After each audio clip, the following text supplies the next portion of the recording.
Tonight we'll be talking about René Magritte, who was born in 1898 and died in 1967. Magritte's work that is on display here today is a very particular kind. It represents a specific moment in his career between 1927 and 1930. That is from about when Magritte was 29 years old to 32 or 33 years old. And during a time, the only time in his life that he lived in Paris. So Magritte was a Belgian artist.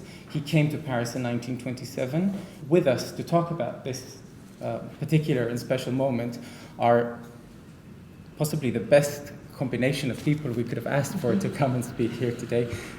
Sarah Whitfield is the co-author of the Catalogue Raisonné of René Magritte. A project was produced in support of the Menil Foundation for a very long period of time with incredible resources, and that enabled Sarah, along with David Sylvester, to produce a kind of Catalogue Raisonné we hope today every artist could have.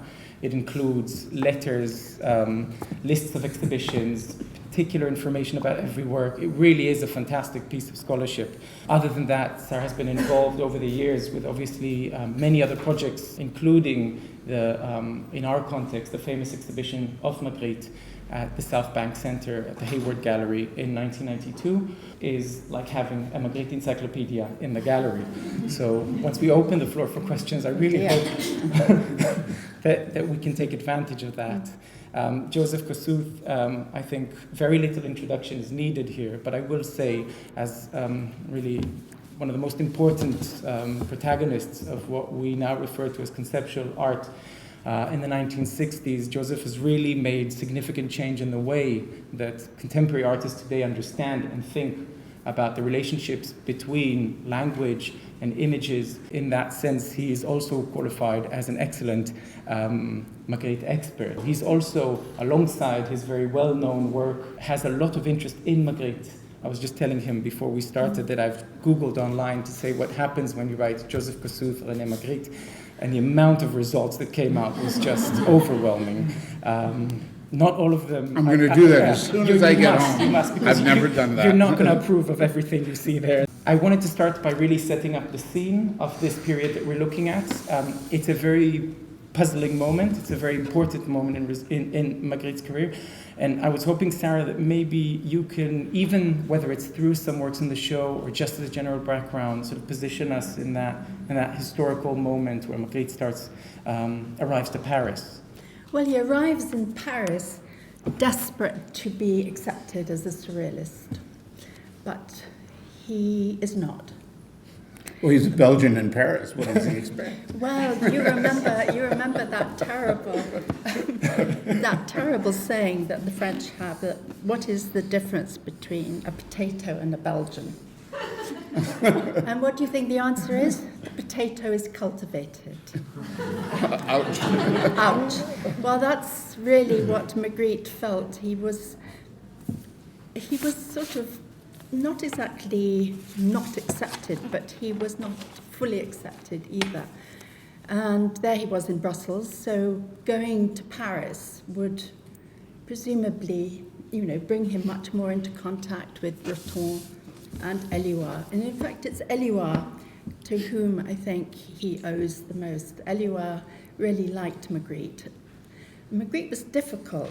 He rather lived up to that cruel French saying. He made no attempt to ingratiate himself with anybody. But really, you want to talk about the word paintings, and they started in Paris. And why did they start in Paris? I think when he got there, he was on the verge of this extraordinary idea that art had nothing to do with aesthetics. And that was, an extraordinary moment for him, because up to then he had been a follower of Léger, of the sort of, the artists who were big at that time, Van Doesburg, who came to lecture in Brussels. But it's always been a bit mysterious to me as to what actually provoked the word paintings. But the first thing you have to remember is that he was never friends with artists. He was only friends with writers. He was only interested in what people wrote. He was interested in poets. He was interested, above all, in philosophers. And this was where all his attention was. He wasn't looking at art when he got to Paris. He was reading, and he was in constant communication with his great mentor in Brussels, Paul Nouget. Now, I don't know how many of you in this room have heard of Paul Nouget. Anybody? You see, this is one of the great tragedies of Magritte. You can't really understand Magritte without knowing about Paul Nouget, who was every bit as an intellectual giant as Breton was. But the problem with Nouget is that he, as he famously said, he thought you should efface yourself, that you should never put yourself forward. So he never published anything. So how could anybody possibly know about him? But he had started the Surrealist movement in Brussels. And it was really his guidance. That painting, for example, La Saison des Voyages, that was one of the first paintings that Magritte wrote to Nouget about from. I think it's that being constantly in communication with writers and the way that they use their own writings to get away from the aesthetic of literature. That was the important thing for Nouget as well. But what I like very much about this exhibition is that it brings together the three important things that happened in Paris, and they all have to do with children's games. The La Saison des Voyages, which is there on the right, is a game that children in Belgium and probably France played with pieces of melting lead, and they would throw them into water, cold water, and the lead would make these extraordinary shapes. So that is referring to that. And then you have the paper cutouts, which is on the wall opposite that, which again is a children's game. And then, of course, you come to the word painting. And that is based on children's school primers, where that's how they were taught, an image with writing underneath. So that was one way for Magritte to escape any hint of aesthetics, was to go straight to very common and garden childhood games. Now, the word paintings, for those of us who are not familiar with them, are the works that actually paintings that include text in them. And Magritte said something that I find quite interesting. He said, in a picture, words and images are made of the same substance. I was wondering, Joseph, if you could sort of, in your view, what does the words do in these paintings? The word. Well, because within the context of the frame, which is the area of play of a work, all things are equal. That is to say, there is a linguistic play between all the elements that does make them all equivalent. And as long as, if you let go of a lot of our modernist presumptions, it's easier to do that, I think. But I had a wonderful, Didier Ottinger, the curator at the Centre Pompidou, did a show, was invited to organize the first Magritte retrospective in Canada, which was shockingly not that long ago. And, but he said, let's do something different. So he just chose 6 artists, I believe it was 6, contemporary living artists, to do interventions. He said, because for Canada, a Magritte show is a bit of a wonderful show, of course, but also a bit of a potboiler. There'll be lines around the block and all that. And so let's force them a little bit to see some of the art of their own time. Magritte is more than many of the great modernist masters, an artist of our own time. But his point was still taken, I think. And so I had a lovely invitation. They gave me a very large room in the Museum of Fine Art, the Musée de Belle, what is it called, in Montreal? Museum of Fine Sacre Art. bleu. Je connais pas. Anyway, so I got this room and I got all of the paintings with words.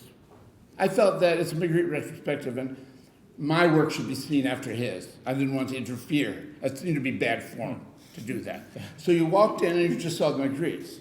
They were all glowing there. And then after your eye adjusted, slowly, you saw my installation behind. And then it went to the big museum in Dusseldorf, where, sorry, I'll be quick. No, you carry on.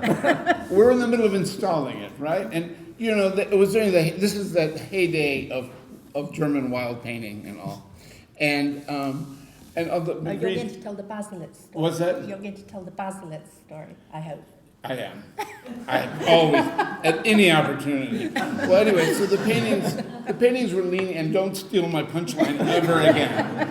We're leaning against the walls, and I had an interview slated with a guy from just forgot the name of that. It's probably the most important newspaper. Der Sturm or Spiegel. In German? No, that's a magazine. Die Zeit? It's the newspaper. I'll think of it later. Frankfurter. But Frankfurter Allgemein. Thank you. And so this guy was quite a nice, a real arrogant German art critic, my specialty. And so we're walking around, and he's asking me, not so much about my work, I noticed, but he was saying, looking at the Magritte with this kind of distasteful expression, he says, you know, Magritte really wasn't a very good painter, was he? You know? And I said to him, well, you might be right. Unlike Basilitz, for example, who's quite a good painter. But the difference is that Magritte is a great artist, but Basilitz is a mediocre artist. And because the guy did not have in his head this distinction in the postmodern period, as I was seeing myself in, the taxonomy of painting, sculpture, lithography, and whatever was no longer relevant. We don't any longer worry about how, we worry about why. It's not the limits, the Kantian limits of the medium that is our concern. It's about why are we doing this? What does the work mean? And Magritte was one of the first artists, one of the most prominent ones, he and Duchamp, to discuss in their work, made you think about meaning itself. And for that, I will remain eternally grateful. But Your turn. Well, what I think is extraordinary is that Duchamp actually got accepted quite quickly, wouldn't you agree? Duchamp? But, yes. Mm-hmm. If you call the kind of publicity he got accepted, hard. Well, he made his mark, let's say. Let me put He got it that known. way. Yes, he got known. That's not the same as being But- accepted. But Magritte I don't think. took a long time for him to be known outside Belgium. I mean, he had some very devoted collectors and dealers in Belgium. But, I mean, it's extraordinary when you think about these paintings being done in 1927. And the first exhibition of the word paintings is 1954, thanks to Sidney Janis and Messens. Now, this is something I was talking to Yuval about. And maybe, Joseph, you'd have an idea. I don't understand why Sidney Janis went to Brussels. He wanted to do a Magritte exhibition. There is Magritte's old friend, Messens, who has 100 Magrittes. He bought up everything he could at the time of the crash in 1929. If we only had a chance. I know, exactly. So he had all these Magrittes, and they were all in storage. So Sidney Janis turns up. Why did they fix on the word paintings? It's always the best in any art. Absolutely. But how did they know that? How did they know that? Or did Magritte did he intervene at this point? It is interesting because it's the But- first time that but such it's- an exhibition But it came is about. the very first time, and it made, as we all know, this extraordinary impression on people like Jasper Johns and Reichenberg. They all went out and bought things, bought word paintings, Warhol, Rosenquist, I think. But if I go back to the point that you've made about painting, Mm-hmm. because I'm curious about the fact that eventually, at the time where many of Magritte's colleagues were actually very much working outside of painting, doing, whether it was collages or performances or working with the ready-made, Magritte sticks the painting. Not only he sticks the painting, he brings all these media into the painted surface. So what does that tell us about Magritte? What does that tell us about his position? Why is this decision to insist and to continue and to make everything through painting? Because it's the only thing he knew how to do, actually. I mean, he was, and when you look at the paintings, I mean, I have this argument with so many people who, like the unfortunate critic you met in Germany, insist that Magritte is not a good painter. But Magritte is actually an extremely good painter. And the reason, one of the sort of characteristics of him, which sort of fits into the word paintings too, is that he loved precision. He absolutely, everything about his life was precise. He'd go into a bar, for example, and if the bottles on the bar were not organized in a way that he found acceptable, he wouldn't have a drink till the bartender had organized the buckets together. So this is a sort of almost a But there's neurosis. I think a really good technical reason. If you look at the photographs of Mapplethorpe, part of the outrage people had to it was the conservative format and the tension between that and the content, shall we call Yes, it, of absolutely, the images. And that was another reason why he did, conservative paintings that then were outrageous by what he was doing with it. And then he needed that for his work. An artist does what he or she needs to do. Simple. Okay, so and I'd like to take this one step further and then go to what you were saying about the word paintings. I was looking at this. It's really, if you haven't seen the show, there's one painting that is really an extraordinary and rare loan in this show, in this sense, is the first word painting that Magritte has ever made. It's called The Interpretation of Dreams. It's from 1927. It's over there in the corner. And it also has a very funny story because it appeared in the exhibition of Sidney Janis in 1954, only that Messen, who was supposedly the biggest Magritte expert alive, thought he owned another work from that series, and he labeled this one The Interpretation of Dreams 2 from 1930, only to discover that Magritte was already making these paintings 3 years earlier. But what I'm thinking about here is, I couldn't stop thinking when I was looking at it, at your 1 and 3 chairs and other works along that process, where Magritte's definitions are always wrong. He puts the wrong word next to an image, thus provokes that sort of gap, that sort of failure. Your definitions are very adequate. Well, I'm working with the limits of language and revealing that. Yeah. If you ever saw my definitions, well, just somewhere in the neighborhood, Yeah. I did in Mazzolini Gallery a show about I was thinking where exactly I had about that. some other modernist masters, and how tortured the texts are when a dictionary tries to just tell you the color red, for example. That's one aspect. Also, I think we want to remember Oscar Wilde, who said the mystery of the world is the visible, not the invisible.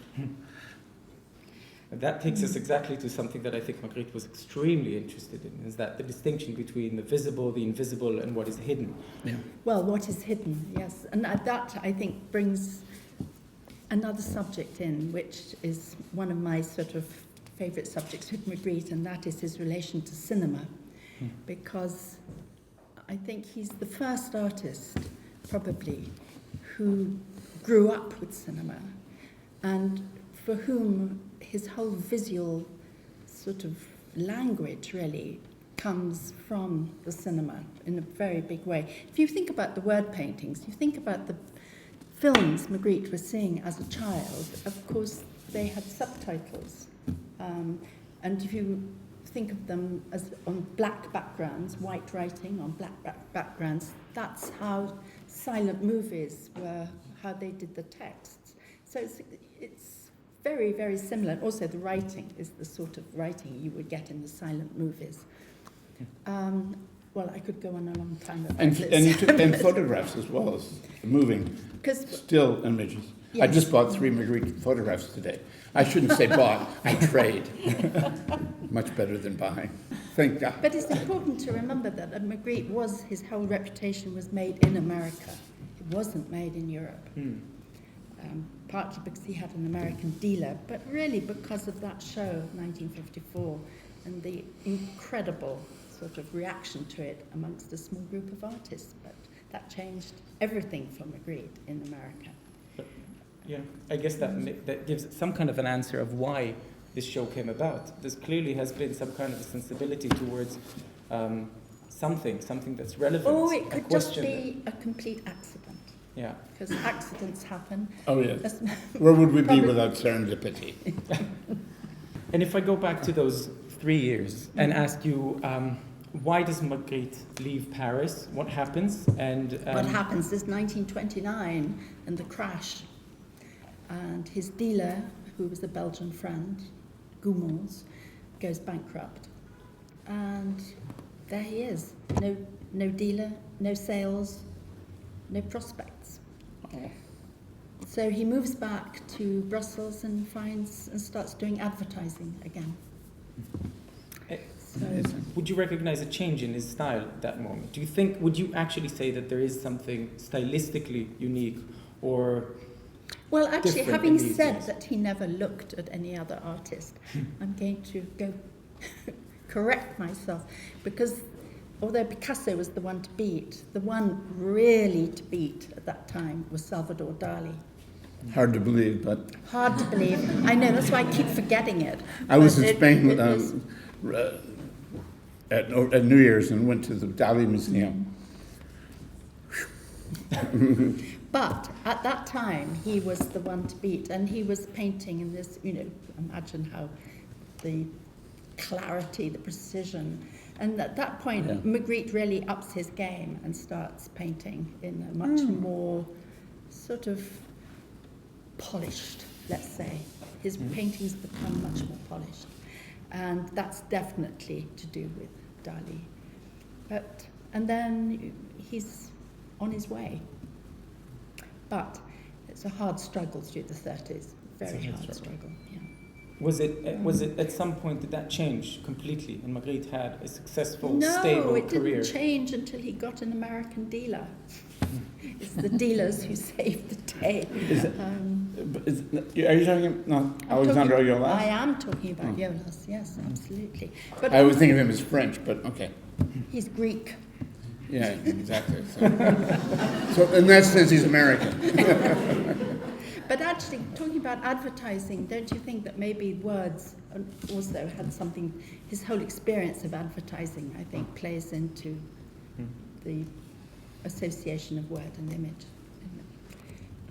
in some way. He liked commercial art.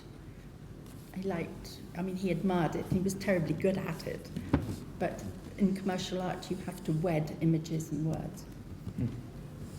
And I'll probably provoke you both again, but I will. Oh, I hope so. Yeah, I'm wondering about. So when we set up the exhibition, one of the thoughts behind it was to sort of promote an argument about Magritte's word paintings, and we chose the title René Magritte, or The Rule of Metaphor. He hated metaphor. In fact, he goes out of his way to say when people thought about these things as being metaphors. Can we strike that? He said, no, these are not metaphors. They are, if I say the sky is blood red, it's not like it's blood red, it is. And then he says, for a moment, blood red. The distinction between a metaphor and a simile, perhaps? Oh my goodness, please no, let's go down that road. That's a trap. Okay, I'm not the only perverse person in the room, I'm sure. No. Well, isn't a simile when you say something is like something else? Exactly. And a metaphor is where it takes the place of something else. Exactly. So, That's all I can offer on that. But anyway, he was very adamant that metaphor was not what he was trying to do. In fact, he was avoiding it. Interesting. Should we open the floor and see if anyone has questions? Alma? I have just one question for Joseph. How relevant do you feel the preoccupation between the gap between image and word? How much is that still part of contemporary practice and thinking? Well, it's funny you mentioned that. I just came back from the U.S. and I was in a show at the Getty, which was by Donatien Grau. He was the curator. And it was an exhibition called Plato in L.A. Come on. And it was Paul McCartney, Jeff Koons, myself, Plato. Whitney McVeigh, but all living contemporaries. And the thing that was, we did these interviews on stage with Donatien talking about whatever it was we needed to talk about. And I showed, because it was LA, I showed my last show at Mark 11, who has since retired. And it was a series of works called Double Meaning. And it was I would take cartoons like Calvin and Hobbes and Dagwood, and if you know these cartoons, and blow them up. And they were on this kind of glass which is used in sort of shops in LA. And it was half white and half clear, sandwiched together. And these were 6 screen in there. And then there was lines of neon. They were in a box. They were just illuminated from behind. And that would be one element. And then this totally separate one would be quotes from Hegel, Kierkegaard, Kant. But I would choose, of course, both the cartoon and the philosopher. That was the job, to get the right play between them. And so I went to my opening, but I didn't know traffic in LA, and I arrived in the middle of the opening because it was terrible traffic. I walk in, and I have these collectors who were Hollywood lawyers. And 3 of them came running up to me saying, Joseph, this is decades before Jeff. And it was an object lesson for the young man sitting in the front row. And he said, Joseph, did you get permission to use these cartoons? And I said, no, I didn't. I didn't get permission from Hegel or Kierkegaard either, And he said, no, but you have to understand, you just can't take something like this. I called it appropriation, but there wasn't a word that made it polite back then. And I said, listen, and I pointed to the cartoon. I said, that's not my work. And then I pointed to the text, and I said, that's not my work either. My work is the surplus meaning in that gap between the two of them. Those are just props to get me that gap. I'm not in the donut business. I'm in the donut hole business. Not a business, really. It certainly wasn't back then. But anyway, that's the spirit of it. Oh, that wasn't a conversation stopper now, was it? We have a question. Nietzsche wrote a lot about the way that metaphors create kind of hallucinations. And with metaphor, we say something is something which it is not. That is the formula for metaphor. And it seems to me that that's exactly what Magritte is doing, isn't it? Well, he wouldn't be the first artist to deny what he's doing. Yes, I mean, I think when he's denying something like that, he hated, and I'm sure Joseph would appreciate this, he hated people putting labels on his work. I mean, he became incandescent if somebody tried to read symbolism into his work or interpret it as a sort of Freudian, give it a Freudian interpretation. He absolutely hated that. So that's, I think, why he doesn't want to be labeled as dealing in metaphor, although... It's interesting, you mentioned Nietzsche. Nietzsche is, we've republished the essay that Nietzsche wrote on truth and lies in a non-moral sense in the catalogue, because exactly Nietzsche's claim was that often every word emerges as a metaphor. The application of a word onto an object in the world is always by chance, it's always arbitrary, it's always invented, and that's always a metaphor. It's when it freezes and when it becomes used and eroded that it loses its quality as a metaphor. And I think in that sense, what the exhibition was trying to promote is an understanding that what Magritte does here constantly, time and again, is to give us this moment of mismatch between a word and an image, between an image and what it represents or what it stands next to. Well, it's a liberation of language. That's very much something that Nouget, to go back to the little-known Paul Nouget, but he, in the writings that have since been published, you see time and again, he refers to the tyranny of language and all his efforts were to escape because there's a sort of authority. It all really boils down to trying to escape authority. I mean, if you thought of one thing, the surrealists as a whole group, they are always trying to subvert authority. And language, of course, carries a lot of authority. And if you think about that first word painting there, based on a child's reading primer, that is, of course, an authority. That's what schools are. They are based on, or he used it as a device to say something uses else. Uses it as a Because device. It's I more think, accurate to say. Yes, absolutely. But I happen to have quotes from Nietzsche in my book. It's been that kind of a day. But here's one, From Will to Power, which is not the best book to quote Nietzsche from, but it won't stop me.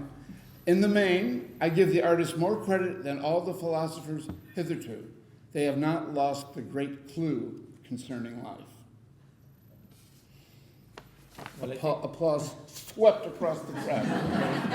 I can't think of a better quote to finish this conversation. Not at all. No, I really want to thank, first of all, both of you for coming so generously and to speak tonight. And I want to thank the gallery for facilitating these incredible exhibitions and the research and the resources that are behind them. And obviously to everyone that came here today, we're going to have some refreshments and maybe an opportunity to ask things that haven't been asked informally. Thank you very much.